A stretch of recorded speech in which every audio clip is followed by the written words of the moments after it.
अरे हमार मनसा भोल कहिया पुरैबा।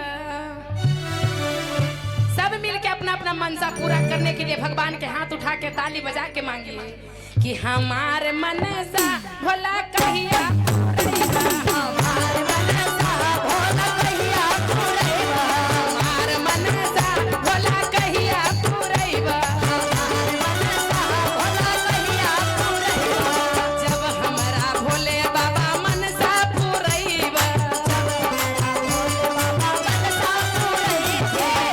हमरा भोले बाबा मनसा पुरैबा। जब हमरा भोले बाबा मनसा पुरैबा। हर मंदिर हम पोछा लगैबो। हर मंदिर हम पोछा लगैबो। जय हो। क्या बात है सियाराम भैया जी, बनी रहे।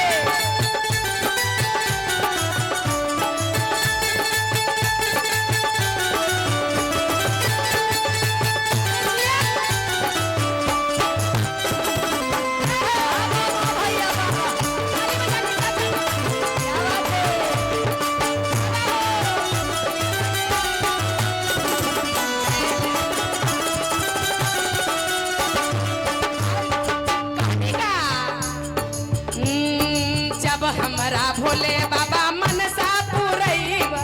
हमरा भोले बाबा मनसा पुरैबे। मनसा पुरैबा बाबा मनसा पुरैबा। मनसा पुरैबे बाबा मनसा पुरैबे।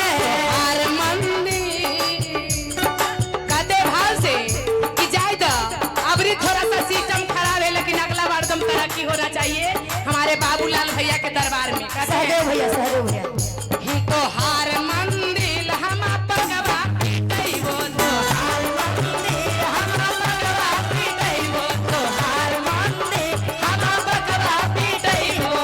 जय हो।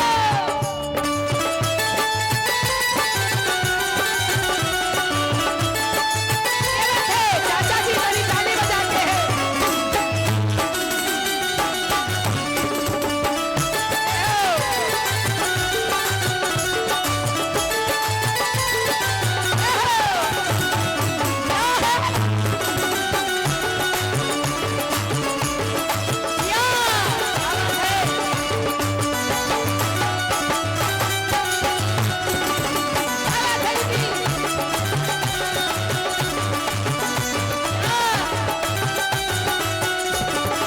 और कहने का भैया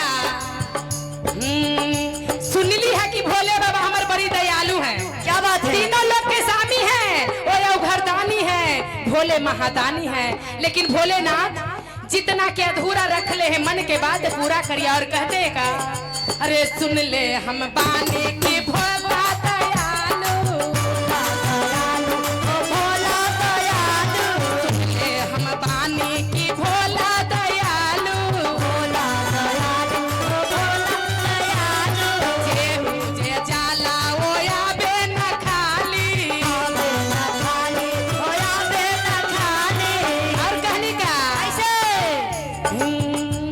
हमार गोदिया बाबा कहिया भरैबा। हमार गोदिया बाबा कहिया भरैबा। हमार गोदिया बाबा कहिया भरैबा। अरे जिया क्या बात है?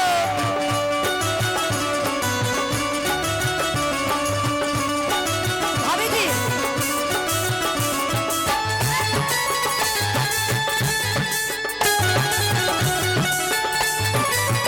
क्या बात है?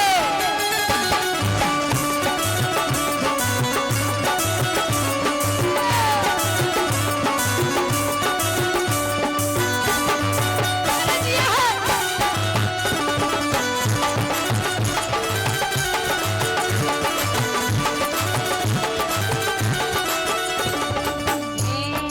और का कहनी।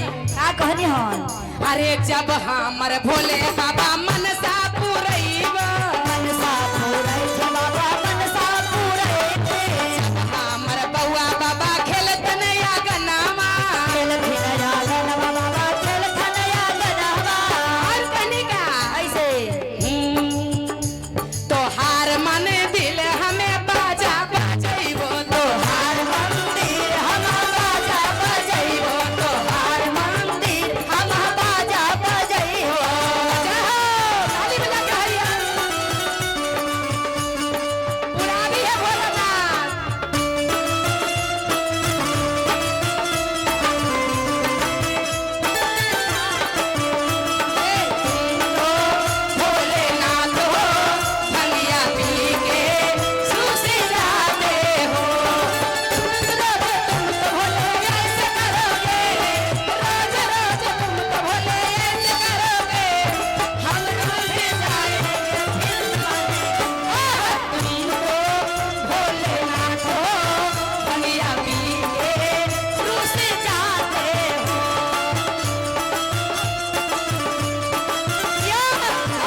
कौची नाम है जी? सहयोग भैया, सहदेव भैया, सहदेव भैया, अमरलाल भैया, टिंकू जी। और टिंकू जी भैया हाँ। कहे क्या है? कि जब हमारा भोले बाबा मनसा पुरैबा। रितु दीदी और फौजी भैया जी तो कितना दूर से आए हैं रितु रानी और काजल शर्मा, कंचन रानी। तब भैया के लालसा लगल था कि कंचन रानी के अरे तीनों बहन के अपना दरबार पर बुलाएंगे। सोचते नहीं थे भैया कि हम झारखंड में जाएंगे इतना दूरी सफर करके, लेकिन आज महादेव के दया है, आप लोग के दुलार प्यार ममता इतना मिल रहा है कि जाने के मन क्या लगता है भूखे प्यासे भैया के दरबार पर पहुंच जाएं। क्योंकि भैया हमारा घर घर नहीं है, घर हम लोग के बस आप लोग के घर है महादेव के कृपा से। घर तो कहीं और है, लेकिन जहाँ रहते हैं वहीं सांझ वहीं बिहान। इसीलिए कहते हैं कैसे कहते हमारे हैं? तीनों भैया तीनों बहन के बुलाते हैं और कहते हैं कि जब हमारा भोले बाबा मनसा पुरैबा, जब हमारा भोले बाबा मनसा पुरैबा, पान अगना, पान अगना तीनों बहिना बोलैबो, या पान अगना बहिना बोलैबो, पान अगना शिवा चर्चा करैबो, शिवा चर्चा करैबो, या पान अगना शिवा चर्चा